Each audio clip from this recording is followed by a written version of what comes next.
వచ్చినప్పుడు ఏ నమ్మకముతో అయితే ఆయన దగ్గరకు వచ్చామో అదే నమ్మకముతో మనం ముందుకు కొనసాగాలి. ఆ నమ్మకంతో కొనసాగలేకపోతున్నామంటే మన విశ్వాసములో హెచ్చుతగ్గులున్నాయి. ఏదో ఒక సమయంలో మన విశ్వాసం సన్నగిలిపోతుంది. అందుకే మనము యాయిర్ లాంటి అద్భుతాన్ని మన జీవితంలో చూడలేకపోతున్నాం. ఈ రాత్రి దేవుని మాటలు విన్న నా ప్రియ సంఘం, ఒక తీర్మానం తీసుకో. యజమానుడా, ఒక తీర్మానం తీసుకో. యజమానుడవైన నీవు దేవుని సన్నిధిలో ప్రార్థనాపూర్వకంగా లేకపోతే నీ కుటుంబం ఆశీర్వదించబడదని సేవకులు చెప్పాడు. యాయిరు ఎటువంటి వాడో తెలుసా? ఒక ఉన్నతమైన స్థితి కలిగిన వాడు యాయిరు. ఒక మంచి ఉన్నతమైన పోస్టింగ్లో ఉన్నవాడు యాయిరు. కానీ యేసయ్య పాదాలు పట్టుకునే దానికి వచ్చాడు యాయిరు. ఈ రాత్రి నీ జీవితంలో యేసయ్య పాదాలు పట్టుకున్న రోజు ఏ రోజైనా ఉందా? ఎప్పుడైనా నీ మోకాలేసి ప్రార్థన చేసావా? ఎప్పుడైనా దేవుని నీ కన్నీటి చేత పాదాల కడిగి మొర్రపెట్టిన దాఖలాలు ఉన్నాయా? గుర్తుపెట్టుకో, ఒక యాకోబు, ఒక ఎస్తేరు, ఒక దావీదు, ఒక అబ్రహాము ఎలా వారు గొప్ప స్థితికి వచ్చారు?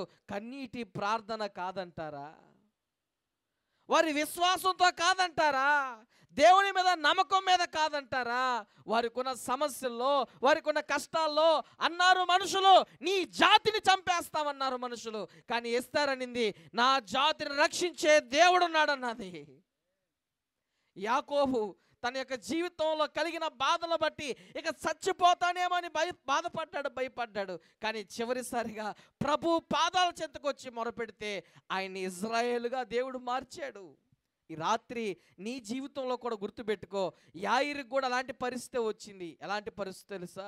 ఇంటి దగ్గర నుంచి మనుషులు వచ్చి, అయ్యా నీ కూతురు చనిపోయింది, ఇంకెందుకు బోధకుని శ్రమ పెడుతున్నావన్నారు. అనుకున్నాడు యాయిరు, ఇంకా అంతా అయిపోయింది, ఇంకేమీ లేదని కన్నీటి చేత రోదిస్తూ బాధపడుతూ అలాగే నిశ్చేష్టుడై కదలని స్తంభంలాగా నిలబడుకో ఉంటే యేసయ్య అన్నాడు, యాయిరు వారు మాటలు లక్ష్య పెట్టబాకు, వారు చెప్పిన మాటలు లక్ష్య పెట్టబాకు. వారు చెప్తున్నారు కానీ నేను నీతో చెప్పలేదు, నేను ఇప్పుడు చెప్తున్నాను, నీ కూతురు బ్రతుకుతాది. ఈ రాత్రి ఒక తీర్మానం తీసుకో. అవును, దైవ సేవకుడు చెప్పినట్టుగా ఒక తీర్మానం మనం తీసుకోవాలి. ఏమనో తెలుసా? మనుషులు చెప్పిన మాటలు లక్ష్య పెట్టక ఏ విశ్వాసంతో అయితే నీవు ప్రభు దగ్గరకు వచ్చావో అదే విశ్వాసములో కదలక నిత్యము నిలుచు సీయోను కొండవలే ఈ రాత్రి ఒక ఉన్నతమైన స్థానంలో నిలబడాలని తీర్మానం తీసుకోవాలి. క్రైస్తవునిగా నీవు ఒక తీర్మానం తీసుకో.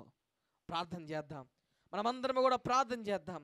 ప్రభు మన జీవితంలో గొప్ప మార్పు కలిగించి, మన జీవితాల్లో గొప్ప అద్భుతం జరిగించి, ఇదిగో ఈ రాత్రే మన కుటుంబాల్లో యాయిరు ఇంట్లో జరిగిన అద్భుతం మన కుటుంబాల్లో, మన ప్రాంతంలో, మన గ్రామంలో, మన ఊరిలో, మన స్నేహితుల్లో, మన బంధువుల్లో జరుగునట్లుగా విశ్వాసంతో ప్రార్థన చేద్దాం. అద్భుతం జరుగుతుంది. మన మధ్యలో అనిల్ పాల్ పాస్టర్ ప్రార్థన చేస్తాడు. మనమందరం ప్రార్థన చేద్దాం, ప్రార్థన లేఖిద్దాం, మనమందరం విశ్వాసంతో ప్రార్థిద్దాం. దేవుడు గొప్ప కార్యం చేయబోతా ఉన్నాడు. ప్రార్థన చేసుకుందాం. స్తోత్రం నాయన తండ్రి, ప్రేమ నమ్మదగిన దేవా, నీకే స్తోత్రములు తండ్రి. నీ